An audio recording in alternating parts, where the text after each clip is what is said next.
Welcome to This Week Health Events, where we amplify great thinking with interviews from the floor. The show must go on, as they say, so even though the floor is my home office and the venue is Zoom, we're going to keep going on with the interviews. Special thanks to our channel sponsors, Starbridge Advisors, HealthLyrics, Galen Healthcare, VMware, and ProTalent Advisors for choosing to invest in developing the next generation of health IT leaders. My name is Bill Russell, Healthcare CIO Coach, creator of This Week in Health IT, a set of podcast videos and collaboration events dedicated to developing the next generation of health leaders. In this episode, we're going to talk about technology, clinical decision support, AI, and how all those things are coming together to address clinical variation and how we are doing that as an industry with a special guest, Diana Nole, the CEO of Wolters Kluwer Health. Good afternoon, Diana, and welcome to the show. Thank you. It's great to be here. Well, I appreciate you making the time. We were going to do this from the showroom floor, but this is a sign of the times and things that are going on. So tell us a little bit about Wolters Kluwer and just about the company, about, the kind of things you guys focus in on. Yeah, sure. So, we're really focused on ways that we can make sure every patient gets the opportunity to benefit from the best knowledge and evidence. And that really starts from when clinical individuals are educated. So we have a very big focus on education. And then once they leave education and actually go into practice, we have a suite of different kinds of clinical decision support tools and also just lifelong learning. So we have continued to evolve those to get to best practices in today's world of education, practice, research, and look forward to talking to you a little bit about that today.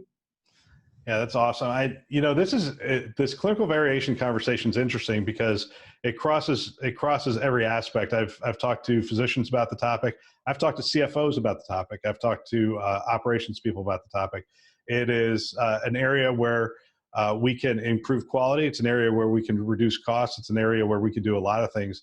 But this whole conversation might be obvious, but let's go ahead and set the stage. Why is clinical variation so important? And, why is there a sense of urgency in the industry around this right now?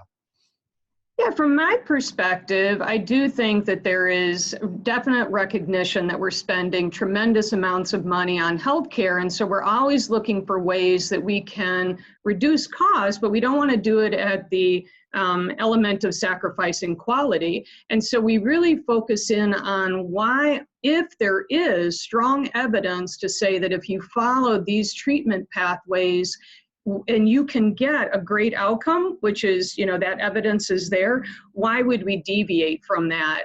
And that's a really deep question as to, well, why do people deviate from it? And I don't think any clinical person is trying to deviate from best practices, but oftentimes they just don't know what the best practice is. And that's why the tools have to really work in their environment, in their workflow, and in the point of time when they're making that decision. And then it has to really be carried out by the entire team. You can have the best, doctor that gives the best treatment, and yet, maybe the patient doesn't follow it, right? So I think there's so much focus also on how to better engage patients in their own healthcare.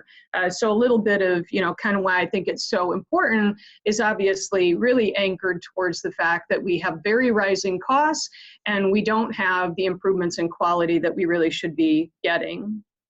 Yeah, so how are health systems addressing clinical variation, and what kind of tools are they tools and methods are they using to really progress it forward? Yeah, so from my perspective, again, kind of starting with where we think about it, we first start with how do people get educated?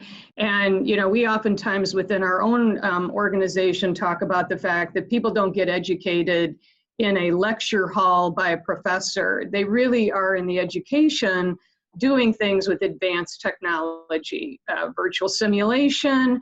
We now have suites of offerings that include adaptive testing.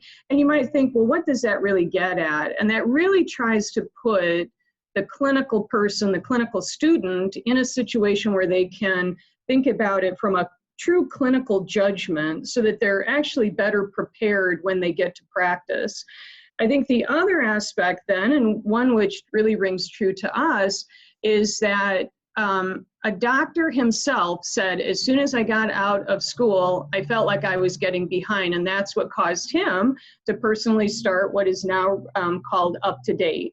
And it was, I don't have the ability or the time to be able to wade through all of the journals with all of the evidence for the specific patient that is sitting here in front of me.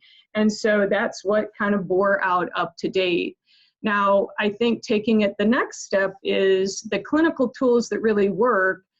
People have high expectations. So UpToDate, really the next generation of that is needing to sit within the EHR, in the workflow. It needs to start to take in more and more the context of the patient and rely even less on the clinical person to know the questions to ask UpToDate.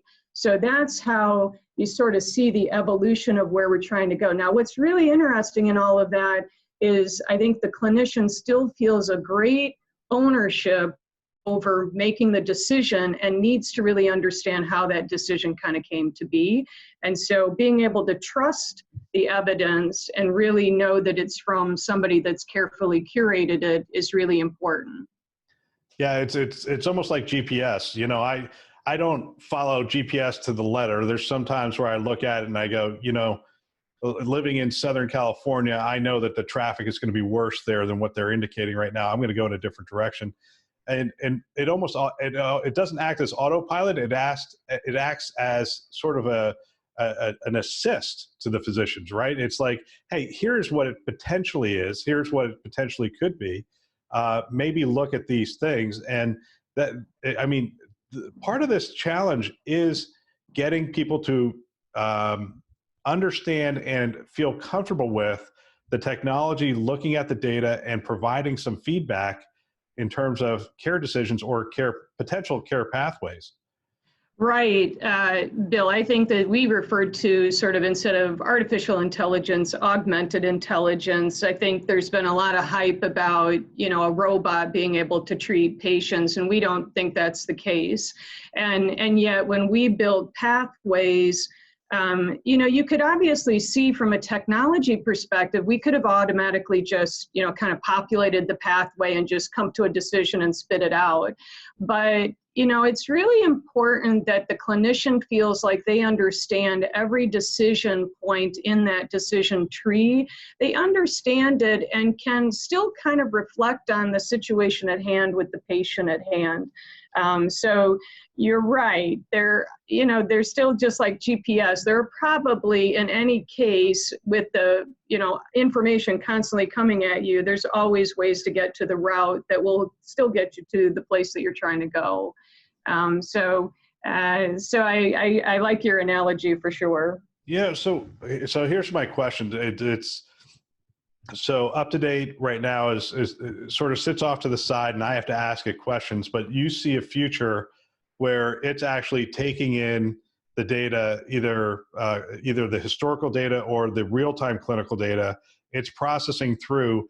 I mean, as you say, from the minute a physician graduates until they're potentially seeing this patient, you could have 20 years of journals and advancements, and that's what you bring to bear. You bring the ability for that either real-time clinical data or even the historical clinical data to go through that filter and to pop that out. How hard is it going to be to get to that point where we're actually sifting through the as much of the longitudinal patient record and even some of the consumer data that might be coming down to provide, I don't know, maybe a more fine-tuned diagnosis at the point of care?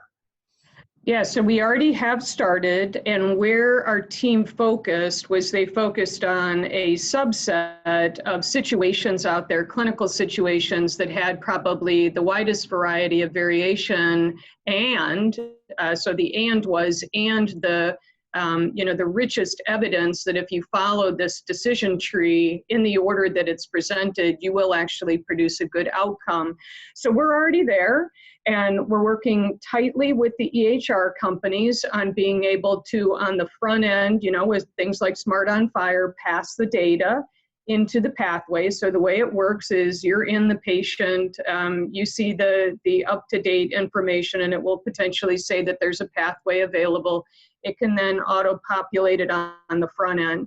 Now, I think where we're still working through, and you'll know that there's some recent information that was published this week on interoperability. I think the other aspect is then once the clinician kind of walks themselves through the pathway as it's presented, they obviously want to place an order or decide on the treatment and document that and have it go back into the EHR. And that is the pathway that we're on. And we're starting, we have made advancements. We were going to have some joint things promoted at HIMSS, with the folks like Cerner in terms of the advancements that we're starting down that. So it's in the works, it's already out there. It's really focused initially on those ones, again, that are probably the most structured in sense of data and evidence that kind of is matched. But you bring up an excellent point that this is going to continue to evolve to the more complex cases, and the more complex cases may involve additional data. So this aspect of having interoperability is going to be critical as we continue to evolve as an industry. So give us a little more background. What else were you going to do at HIMSS? What were you going to talk about, and what were you going to focus in on? Well, I think a lot of this is focused on exactly the clinician, but the other aspect that we were heavily focused on, the aspects of engaging with the patients. And again, for those areas that are maybe most costly, but if you can just get the patient to sort of adhere to the treatment pathway for them, and you can probably understand, like diabetes is one that comes up, but there are others. And how do you really then take the digital health record out into the patient? And so we were going to be speaking on a number of things around patient engagement and really the proven facts that if you do actually engage patients, educate them on how important it is to follow these treatments, we have proven data that they will actually have a better outcome. So that's a bigger piece. Are you going to integrate with like existing engagement tools and provide them? Are you going to be the information and the CDS behind the scenes, or are you actually introducing some tools? Well, this, from an ME suite, it's really integrated again into the provider's workflow. So it's integrated into, again, the EHR, and then data is kind of set up within that. So it really appears as though it's coming out from the provider. And then there's data that's kind of, sent out to the patient. Please watch this information. And then also from a transition and kind of once they're at home, how do you collect that data, and then the data gets fed back into, again, the EHR. It might highlight something to the caregiver, the nurse, the doctor to take action. So I think those are the systems that you're starting to see how, from all various points you can get to this reduction in clinical variation.